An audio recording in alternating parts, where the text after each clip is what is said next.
Hello મિત્રો, જય શ્રી કૃષ્ણ. આપ સૌનું સ્વાગત કરું છું મારા ચેનલની અંદર. કેનેડાના પીઆરના લેટેસ્ટ અપડેટ, જેની અંદર 3 પ્રોવિન્સે આઈટીઆઈ ઇસ્યુ કર્યા છે, પીઆર માટે કેન્ડિડેટ સિલેક્ટ કર્યા છે. બહુ સારા સમાચાર કહી શકાય, બહુ ગુડ ન્યૂઝ કહી શકાય. જેની અંદર હું તમને વાત કરું, પહેલું પ્રોવિન્સ છે બ્રિટિશ કોલંબિયા, બીજું છે અલ્બર્ટા પ્રોવિન્સ અને થર્ડ છે ક્યુબેક પ્રોવિન્સ.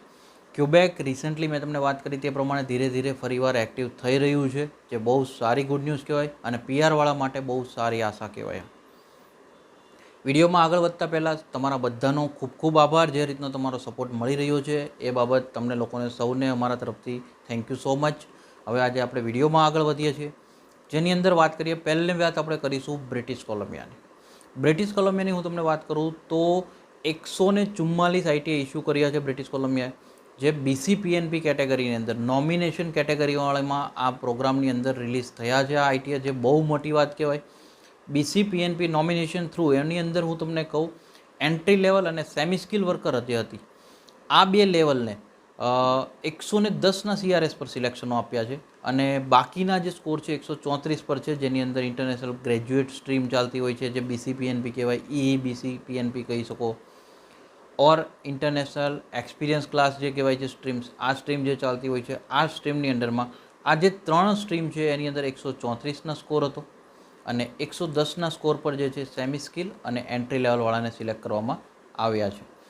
ત્યારબાદ બ્રિટિશ કોલંબિયાના મેઇન ચાર ઓક્યુપેશન્સ છે, સ્પેસિફિક ઓક્યુપેશન, એને જ ફરીવાર પ્રાયોરિટી આપવામાં આવી છે, જેની અંદર ચાઇલ્ડ કેર ઓક્યુપેશનવાળા છે, કન્સ્ટ્રક્શનવાળા છે, વેટરનરીવાળા છે અને હેલ્થ કેરવાળા છે. આ 4 જે એમના ઓક્યુપેશન છે એને ફરીવાર પ્રાયોરિટી આપવામાં આવી છે. જેની અંદર હું તમારી સાથે વાત કરું, 32 કેન્ડિડેટ એવા સિલેક્ટ કરવામાં આવ્યા છે જેમને 88ના સ્કોર પર સિલેક્શનો મોકલી દેવામાં આવ્યા છે અને એ જે હતા એ બધા આઈટીઆઈ જે છે ચાઇલ્ડ કેર ઓક્યુપેશન્સવાળાને આપવામાં આવ્યા છે. કન્સ્ટ્રક્શનની વાત કરીએ તો કન્સ્ટ્રક્શન ઓક્યુપેશન માટે 29 કેન્ડિડેટ એટલે કે 29 કેન્ડિડેટ્સને આઈટીઆઈ ઇસ્યુ કરવામાં આવ્યા છે, જે 90ના સ્કોર પર સિલેક્શનો કરવામાં આવ્યા છે. વેટરનરીવાળાની વાત કરીએ, એની અંદર 80નો સ્કોર, જે આપણે પ્રીવિયસ સ્કોર હતો એને જ તે લાગુ કરવામાં આવ્યો છે અને આમાં 5 કે 10 કેન્ડિડેટને સિલેક્શનો મોકલવામાં આવ્યા છે. 24 કેન્ડિડેટો એવા હોય છે જેને હેલ્થકેર ઓક્યુપેશનની અંદર સિલેક્ટ કરવામાં આવ્યા છે, જેનો 101નો સ્કોર હતો, જે આઈ થિંક સો જે પ્રીવિયસ સ્કોર હતો એના કરતાં થોડો ડાઉન આવ્યો છે. તો આ એક સારી વાત કહી શકો છો તમે. આના પર આ સિલેક્શનો કરવામાં આવ્યા છે. હવે આપણે જઈએ અલ્બર્ટા પર.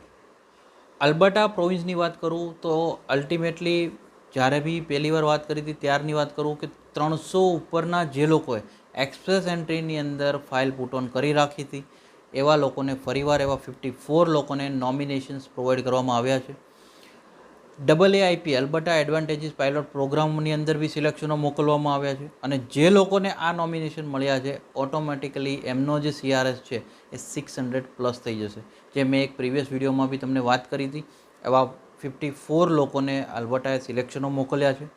અલ્બર્ટાની એક ન્યૂ સ્ટ્રીમ બી લોન્ચ થવા જઈ રહી છે, જે વેરી સૂન હું તમારી સાથે શેર કરીશ. 30મી સપ્ટેમ્બરથી અલ્બર્ટાનો એક ન્યૂ પ્રોગ્રામ લોન્ચ થવાનો છે. તો જે લોકો અલ્બર્ટા પીઆરનું ફોકસ કરીને બેઠા છે એ લોકો માટે બહુ સારી ગુડ ન્યૂઝ કહેવાય. નેક્સ્ટ વિડીયોની અંદર જો ચેનલ સબસ્ક્રાઈબ રાખશો, નોટિફિકેશન ઓન રાખજો, તમને અપડેટ મળી જશે કે જેની અંદર હું તમને એની આખી ડિટેલ શેર કરીશ કે ન્યૂ પ્રોગ્રામ કઈ રીતે લોન્ચ થશે, એની શું રિક્વાયરમેન્ટ્સ રહેશે, આ બધું હું તમારી સાથે નેક્સ્ટ વિડીયોની અંદર હું તમને એક સિસ્ટેમેટિકલી પ્રોપરલી શેર કરીશ. હવે આપણે થર્ડ પ્રોવિન્સ એટલે કે લાસ્ટ પ્રોવિન્સ ક્યુબેક પર આગળ જઈએ. એની વાત કરું તો હું કહું કે ક્યુબેકે 1490 લોકોને સિલેક્શનો મોકલ્યા છે, જેની અંદર 580ના સ્કોર પર સિલેક્શનો મોકલવામાં આવ્યા હતા. જેની અંદર લેંગ્વેજ પ્રાયોરિટી જે છે એ લેવલ 7ની રાખવામાં આવી હતી અને હા, ક્યુબેક છે એટલે ઓબ્વિયસ છે કે ફ્રેન્ચની પ્રાયોરિટી વધારે જ આવે છે એની અંદર અને ફ્રેન્ચવાળાને વધારે સિલેક્શનો કરવામાં આવે છે, બિકોઝ ક્યુબેકની મધર ટંગ ફ્રેન્ચ છે અને સેકન્ડ ઓફિશિયલ લેંગ્વેજ જે છે એ ઇંગ્લિશ છે. એટલે લેવલ 7વાળાને પ્રાયોરિટી આપી અને ક્યુબેકે 1490 આઈટી ઇસ્યુ કર્યા છે, જેમાં સીઆરએસ સ્કોર હું તમને કહું 580ના સિલેક્શનો મોકલ્યા છે. સારી વાત એ બી કહી શકું હું તમારા માટે કે આની અંદર જે લોકો પાસે જોબ ઓફર હતો એવા કેન્ડિડેટ્સની બી પ્રાયોરિટી આપવામાં આવી છે.